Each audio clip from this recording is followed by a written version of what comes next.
L'audience peut reprendre. Asseyez-vous, s'il vous plaît. Faites entrer l'accusé.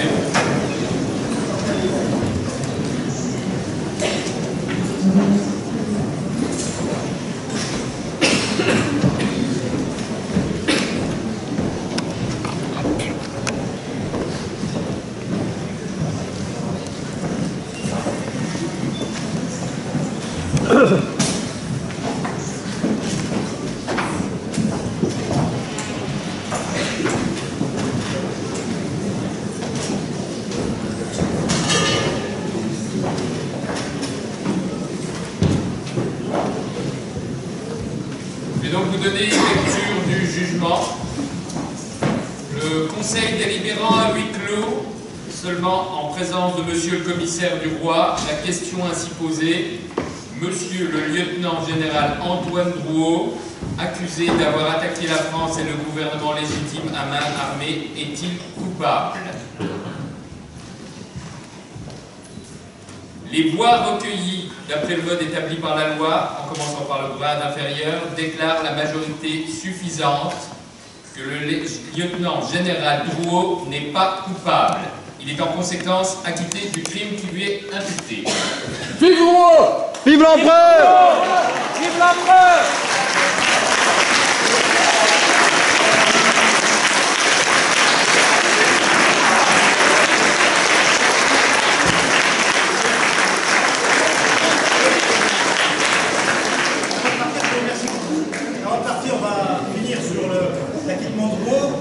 De guerre donc a acquitté Drouot à la majorité suffisante. Je pense que le public l'a fait encore plus, parce que c'était 3 contre 4 pour le jury, et je pense que le public a été dans une quasi-unanimité sur l'acquittement de Drouot. Donc le conseil de guerre libère Drouot. Avant de quitter cette salle, on va finir simplement par les quelques derniers moments de Drouot à Nancy. Alors le roi aurait pu faire appel, Louis XVIII aurait pu faire appel de ce jugement. Il ne le fait pas. Le lendemain même du procès, le général Drouot va aux Tuileries, est invité aux Tuileries par le roi, et le roi le reçoit dignement et renonce, eu égard aux états de service de Drouot sous l'Empire. Le roi renonce à un appel. Drouot va retourner dans sa ville natale de Nancy. Il achète une petite maison dans le quartier Saint-Léon. Elle existe d'ailleurs toujours, cette petite maison. Elle n'a pas beaucoup changé. C'est surtout pas celle que vous connaissez peut-être. Celle où il y a une très belle façade, avec une belle plaque disant que Drouot était mort dans cette demeure, avec un buste de Drouot incrusté dans cette façade. Non, la façade n'existait pas, elle date du Second Empire. La petite maison est juste derrière. Elle est toute petite. Elle est modeste. Comme Drouot. Drouot a toujours été effacé, il ne pouvait pas vivre dans une maison à si belle façade. L'ancien aide de camp de Napoléon revient à Nancy. Il passe sa vie à se préoccuper des plus pauvres. Il n'hésite pas à partager tous ses revenus, tous ses biens. Il s'intéresse aux sciences, aux fortifications, à l'artillerie. En 1816, juste après le procès, il refuse de devenir le précepteur de Louis-Napoléon Bonaparte, celui qui deviendra par la suite Napoléon III. Plus tard, il va même décliner la même fonction au fils du futur Louis-Philippe.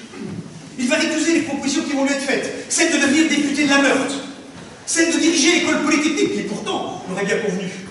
Non. N'ayant pas pu accompagner Napoléon à Saint-Hélène en 1815, il forme le projet de rejoindre l'empereur sous ses propres deniers.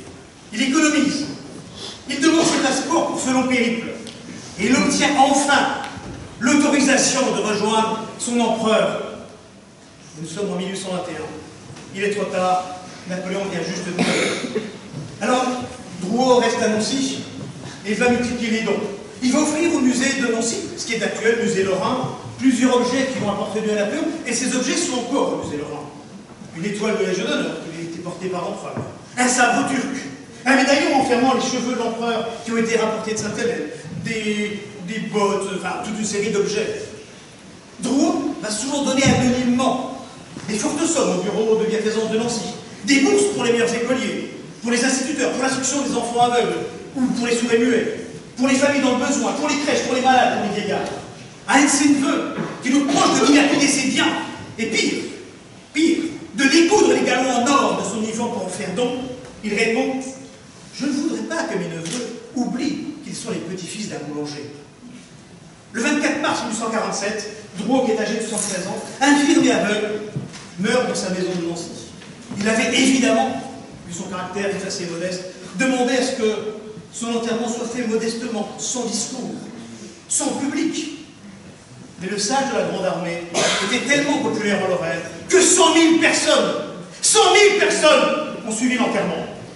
Obsédé par la misère et le prix du blé, lui qui était fils de boulanger, avait de commander pour le jour de ses obsèques la cuisson de 6 000 kilos de pain pour distribuer aux indigents et aux pauvres de Nancy.